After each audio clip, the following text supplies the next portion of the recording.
Here we are again. And I think we're coming to the end of the series on the Sermon of the Mount. I think we're getting close to the end, so it will soon be time for us to go back down the mountain and get back to real life. But every time I was thinking every time that we gather together, every time maybe we spend time in our devotions is kind of like us going up the mountain and spending time, with Jesus, listening. And then we go back down the mountain, with his words kind of ringing in our ears, and just thinking about, someone had to write down these teachings. It's amazing that we have these teachings, 2,000 years later of Jesus. And someone wrote them down so that we have them, so that we can kind of have his words with us, they're challenging us today as we go through life. And so where we're up to is Matthew 7, 1-6. Probably quite a well-known passage. I'll read it to you now.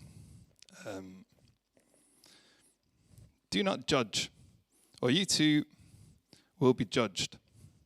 For in the same way that you judge others, you will be judged. And with the measure that you use, it will be measured to you. Why do you look at the speck of sawdust in your brother's eye and pay no attention to the plank in your own eye? How can you say to your brother, let me take the speck out of your eye, when all the time there is a plank in your own eye? You hypocrite. First, take the plank out of your own eye, and then you will see clearly to remove the speck from your brother's eye. I don't know if it's me, but when I heard that when I was younger, I always imagined like a kind of a cartoon kind of scenario with a big is it just me that thought that? No. And then I saw there's a film where they kind of depicted the story. I think it was like The Miracle Maker. Is it The Miracle Maker? And someone's like carrying a load of logs in their arms, aren't they? It's kind of like saying that you're carrying a big heavy. To be honest, I didn't research it, what actually he was meaning by that. So but it doesn't really matter, really. Whether it's a pile of logs you see in Jesus' arms, or whether you think he's got a big comedy plank coming out of his eye, then it doesn't really matter. It doesn't affect what we're trying to say today. But so my challenge today is speaking about judging in a non-judgmental way. That's the thing about judging, isn't it? As soon as we start to point out someone who's judging, are we not then guilty of judging too? So I'm going to do my best, but you might need to give me some grace and, don't judge me. I have to say that, I absolutely love this passage. I think it's so clever, and so insightful. It shows how even back then Jesus had so much understanding of human beings, and what goes on inside of us, our inner workings, our psyche. And this particular scripture has reminded me of lots of other sayings of Jesus recorded in our scriptures. Jesus seemed to talk about this kind of thing quite a lot, I think, and he said it in lots of different ways. And that makes me think this is an important message, for us, and that we should pay close attention to it. But on the other hand, I kind of thought, well, maybe I don't need to stress it too much, because we all know that this is actually a huge problem for us, as human beings. We don't have to look too far to see how much we judge one another. We do it all the time. And we're surrounded by it in the news and in the media, and no more so than in the world of social media. And we can see, on a serious note, we can see the harm that it causes and how sometimes it can lead to quite tragic circumstances. So what does Jesus have to say about this? Well, he seems to say that there is a relationship between our own attitude towards our own problems and our attitude towards other people's problems. So there's a relationship. There is a connection between how I think about my own problems, my attitude towards my own problems, and my attitude towards people and their problems. Why do you look at the speck of sawdust in your brother's eye and pay no attention to the plank in your own eye? And I think it's funny how Jesus phrases this. It shows that he understands us humans only too well. I would like to think that the plank is in the other guy's eye. And I merely have a speck in my own eye. But Jesus says, no, the speck is in the other person's eye. The plank is in mine. And I think this gets right to the heart of the problem. Because as human beings, we want to look good, don't we? Let's admit it. We want to look good. And we've become adept at the art of covering up.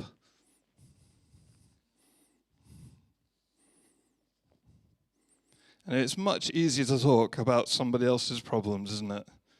And in doing so, conveniently forgetting to mention any of my own. You know, the culture at the time of Jesus was very focused on outward acts of obedience, like following God's law to show that you were aligned with God, you're a part of God's true people. You know, but Jesus seemed much more interested in people's motivations, like what was going on the inside. Matthew 23, verse 26 says, "First clean the inside of the cup and the dish, and then the outside will also be clean." He also said, you know, you're like whitewashed tombs where you're all like nice painted white on the outside, but inside are dead men's bones. He was pointing us to what was going on the inside of us. Just a little aside, I was reading a bit about Judaism this week. And actually, as a religion, they're much more interested in what you do. They're much more of a practice-based kind of religion. They're much more interested in what you do rather than what you believe. Whereas Christians, we're kind of obsessed with what we believe about this, that, and the other. I thought that was quite interesting. And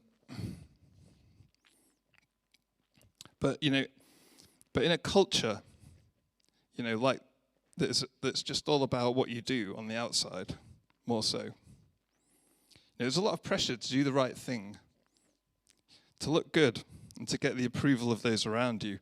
And we could create cultures that are like that today, where we're just interested in what people do on the outside.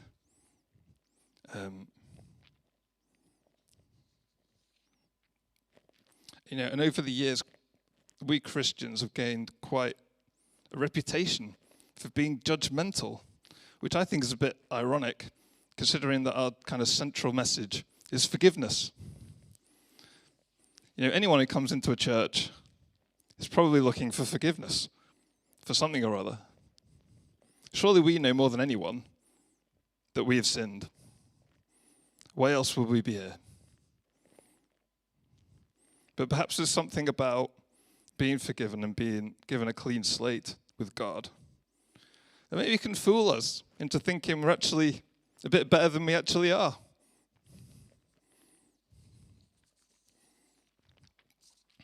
Some of Jesus' most harsh words seems to be aimed at kind of those religious groups who are happy to point the finger at others and not point it at themselves, or set impossibly high standards for others and then not meet them themselves. Read Matthew 23 and you'll see what I mean. But then Jesus had no problem hanging out with tax collectors and sinners. I can't imagine the tax collectors and sinners would want to hang out with Jesus if he was judging them all the time. Jesus said, after hearing people say to his disciples, "Why does your teacher eat with tax collectors and sinners?" He said that, well, it's not the healthy who need a doctor, but the sick. In this one kind of phrase, Jesus exposed those who, would deny their own soul's sickness, and at the same time comforted those who were being real and honest about theirs. Someone who's real and honest about their own life and the weaknesses and failings. When they encounter someone who has failed or made a mistake, or even has a different kind of way of life to them or a different way of doing things, they're much more likely to see them as they see themselves. Flawed, able to make mistakes, and make their own choices. They're much likely to say, well, actually, he's actually a lot like me. I'm like that too. And Jesus goes on to say in that same passage in Matthew 9, I desire mercy, not sacrifice. Or as the Message translation puts it, I'm after mercy, not religion. And I was thinking, this isn't written on my piece of paper, but this one I was thinking of those Old Testament prophets, Amos especially, where he kind of says, away with the noise of your songs. And I'm like, oh, I love songs. No, surely not the songs. The songs can't go, Lord. Away with the noise of your songs. Away kind of with your festivals and your feasts. Because you're not caring for people. You're not caring for people. And I kind of feel it's the same sort of spirit that Jesus says this, kind of, I desire mercy. When we say mercy, I know in English we kind of think mercy means, oh, this guy deserves to be punished. I'm not going to punish him. That's what we think mercy is in the English way, I think. But actually, mercy in the Bible is not really like that. Mercy and love are actually interchangeable. If you read different translations, sometimes it's translated mercy, sometimes it's translated love. It's more like compassion. Do you know what I mean? I desire mercy, I desire compassion. Not sacrifice. And sacrifice is probably pointing to, the things that they need to do in their religion. Like take sacrifice to the temple, that sort of thing.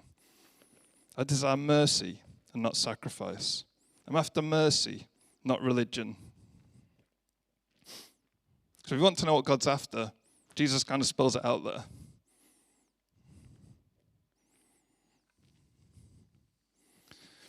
And the final little verse at the end of that passage, I didn't read the whole lot actually. It says, it's kind of a strange thing. It seems like it's tagged on. It's hard to know how it's connected. It says, do not give dogs what is sacred. Do not throw your pearls to pigs. If you do, they may trample them under their feet and turn and tear you to pieces. A bit strange. This is the best kind of thing that I've read and come up with. I've heard quite a few different translations of perspectives on this particular verse. But, we can also judge people when we're with other people, can't we? And in doing so, we invite them to join in, really. That's what we're doing. When we judge someone in front of someone else, we're kind of inviting them to join in. These days I believe it's called a pylon in the social media world, where somebody will, have a pop at someone and everyone, literally all hell will break loose and everyone will just be like diving in, saying horrible things. But in context of this kind of verse, these people we're judging, they're sacred, aren't they? They're like pearls. Incredibly precious in the eyes of God. And who are we to do that, really? Who are we to do that? Like Jesus famously said elsewhere, let him without guilt cast the first stone.